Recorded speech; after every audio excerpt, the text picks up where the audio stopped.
এটা হলো সেই কবরস্থান, যে কবরস্থানে মানুষ তার প্রিয় মানুষগুলোকে চিরবিদায় দিয়ে চলে যায়। আমার শখের মানুষটাকে ওখানেই চিরবিদায় দিয়ে রাখা হয়েছে। আপনারা সকলেই দোয়া করবেন আল্লাহ তাআলা যেন তাকে জান্নাতের উচ্চ মাকাম দান করেন।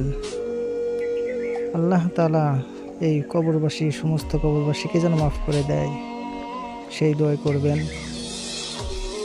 আমি বিশেষ করে দোয়া চাই আমার শখের মানুষটাকে যেন আল্লাহ তাআলা মাফ করে জান্নাতের উচ্চ মাকাম দান করেন। সকলের কাছে দোয়া চাই এবং সবাই সবার জন্য দোয়া করি। আল্লাহ তাআলা যেন আপনাদের যারা অন্ধকার কবরে শুয়ে আছে তাদেরকে যেন আল্লাহ তাআলা মাফ করে দেন।